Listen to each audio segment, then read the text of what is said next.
Friends, welcome you all here. पर मेरी एक रिक्वेस्ट होगी आप सब लोगों से कि हम कोई साइड में कोई और बात नहीं करेंगे. वट एवर जो हम यहाँ बात करेंगे वही बात होगी.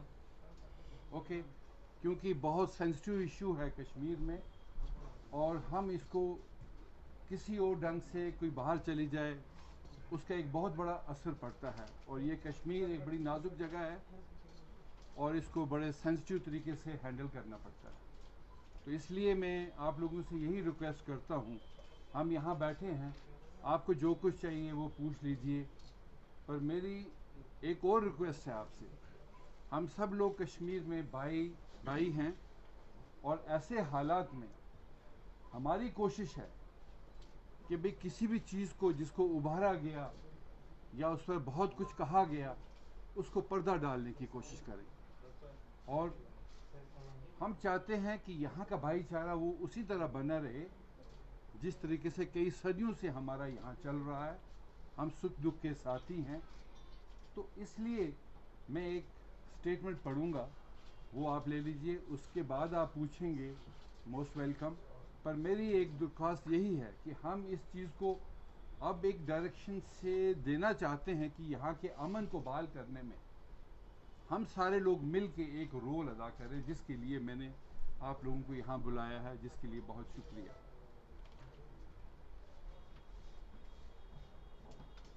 Dear friends, the Sikh community in Jammu and Kashmir has been living in harmony with the majority Muslim community. Over the years, many attempts were made to create a wedge between the two communities by the vested interest.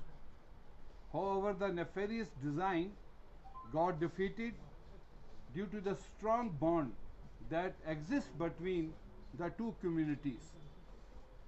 Since some unfortunate incident came to the fore in the recent past, it is important that both Muslims and Sikhs maintain the communal harmony and brotherhood. The people need to remain vigilant and ensure that the congenial atmosphere does not get vitiated. Since both the communities have supported each other through thick and thin, it's the responsibility of the members of both the communities to continue with the synergy.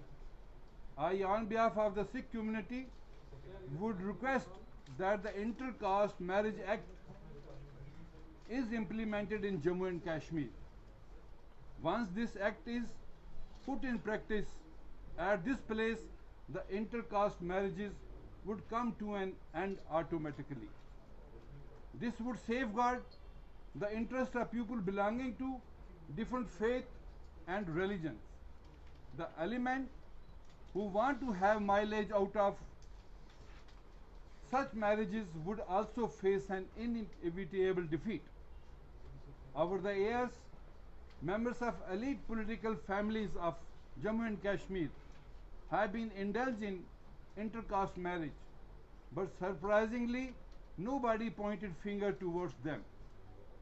Whenever such an incident happens in a normal family, the issue gets blown out of proportion. This need to be analyzed and people should be vigilant so that the opportunistic politician does not exploit them. At the same time, it is also important that anti-conversion law is implemented in Jammu and Kashmir. This would stop the forceful conversion of people belonging to any religion whatsoever.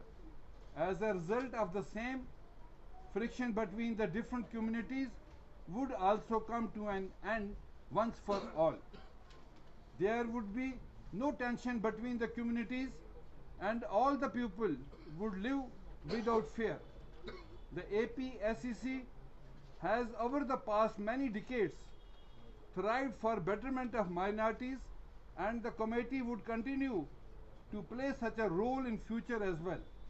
We have been meeting top-notch authorities both in the central government and erstwhile state in this regard and continue to knock at the doors of the concerned stakeholders.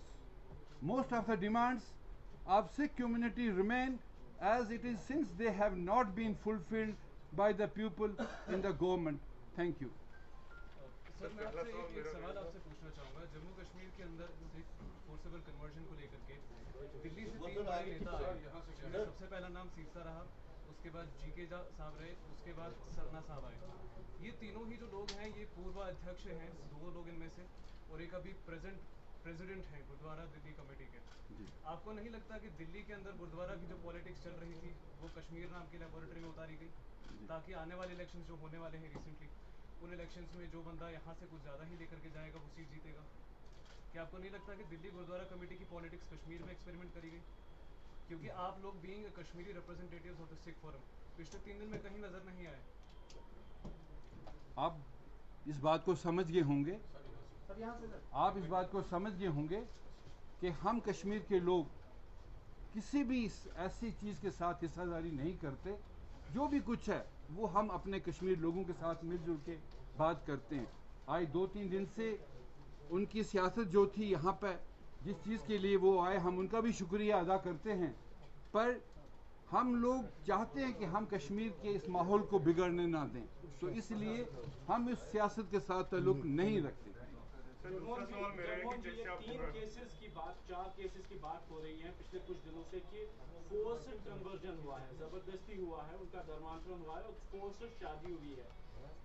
हुआ क्या है? क्या धर्मांतरण हुआ है? क्या शादी हुई है? अगर शादी हुई है तो कल एक लड़की की दोबारा फिर शादी करवाई गई, तो क्या सच्चाई क्या है ये तो बता दीजिए।